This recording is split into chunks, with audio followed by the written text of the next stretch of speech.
आज मैं तुम्हें बताऊंगा कि ब्लेंडर में सिर्फ शेडर एडिटर से तुम इस तरीके का बर्निंग इफेक्ट कैसे बना सकते हो। इस ट्यूटोरियल के लिए मैं ब्लेंडर का वर्जन 5.0 इस्तेमाल कर रहा हूँ। सबसे पहले हम डिफ़ॉल्ट क्यूब को डिलीट कर देंगे। इसके बाद हम सुजैन को ऐड करेंगे। मटेरियल का आउटपुट देखने के लिए हम मटेरियल प्रीव्यू में चले जाते हैं। इसके बाद मैं यहाँ से एक नया विंडो बनाऊंगा और इसको शेडर एडिटर में कन्वर्ट कर दूंगा। एन पैनल को क्लोज करूंगा, फिर एक नया मटेरियल क्रिएट करूंगा। सबसे पहले हम एक मिक्स शेडर लेंगे और इसको कनेक्ट कर देंगे। इसके बाद हम एक ट्रांसपेरेंट शेडर लेंगे और इसको मिक्स शेडर में नीचे से कनेक्ट कर देंगे। मैं प्रिंसिपल BSDF में एक कलर चूज कर लेता हूं। अब मिक्स शेडर के फैक्टर को अगर हम चेंज करते हैं तो ये हमारे ट्रांसपेरेंसी को कंट्रोल करेगा। अभी ये फैक्टर मेरे ओवरऑल ट्रांसपेरेंसी को कंट्रोल कर रहा है, पर मैं चाहता हूं कि ये एक डिफाइंड पाथ में इसको कंट्रोल करे। इसके लिए मैं एक कलर रैंप लूंगा और फिर ग्रेडियंट टेक्सचर। इसको लगाते ही राइट साइड में हमारे पास ज़्यादा ट्रांसपेरेंसी है और लेफ्ट साइड में कम। इसको हम और अच्छे से कंट्रोल कर सकते हैं कलर रैम के स्लाइडर से। मैं अभी इन दोनों स्लाइडर को एकदम पास में ले आता हूं। इसके बाद हम ग्रेडियंट टेक्सचर पे क्लिक करके कंट्रोल T प्रेस करेंगे तो हमारे मैपिंग नोड्स आ जाएंगे।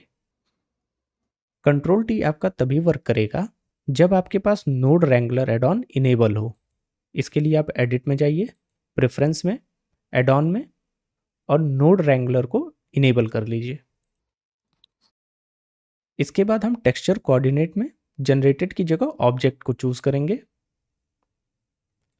अब हमारा ट्रांसपेरेंसी अच्छे से कंट्रोल हो रहा है। अब मंकी के एज को रफ करने के लिए हम एक नॉइस टेक्सचर लेंगे, फिर एक मिक्स कलर नोड,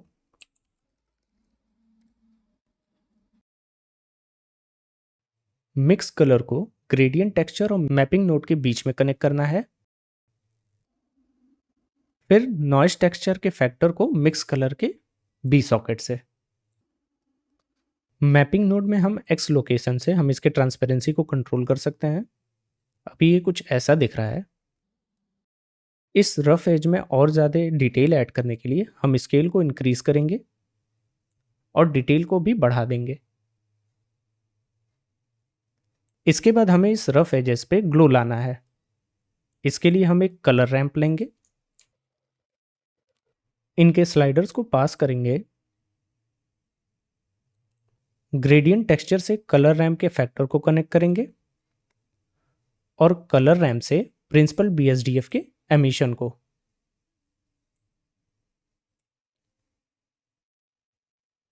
इसके बाद हम एमिशन के स्ट्रेंथ को इंक्रीज करेंगे। अभी एमिशन वाइट कलर का है तो इसको फायरी लुक देने के लिए मैं कलर रैंप में कलर चेंज करूंगा।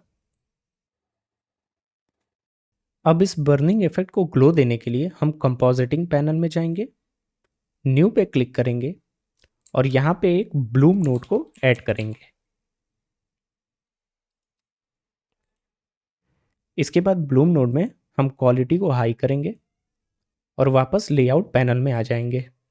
कंपोजिटर के इफेक्ट को देखने के लिए हम शेडिंग पे क्लिक करेंगे और कंपोजिटर को ऑलवेज पे क्लिक करेंगे। इसके बाद हम कलर रैंप में इन स्लाइडर को पास लेके आएंगे और हमें हमारा बर्निंग इफेक्ट दिखना शुरू हो जाएगा। इस बर्निंग इफेक्ट को हम मैपिंग नोड से नहीं कंट्रोल करेंगे। इसको कंट्रोल करने के लिए हम एक एम्प्टी ऑब्जेक्ट लेंगे, फिर टेक्सचर कोऑर्डिनेट में इस एम्प्टी ऑब्जेक्ट को सेलेक्ट कर लेंगे। अब इस एम्प्टी ऑब्जेक्ट को मूव करने पे हम आसानी से अपने इफेक्ट को कंट्रोल कर सकते हैं। हमने एम्प्टी ऑब्जेक्ट से क्यों कंट्रोल किया है? क्योंकि अगर हम इसका डायरेक्शन चेंज करना चाहते हैं तो हमें सिर्फ एम्प्टी ऑब्जेक्ट को रोटेट करना होगा और हमारे बर्निंग का डायरेक्शन चेंज हो जाएगा।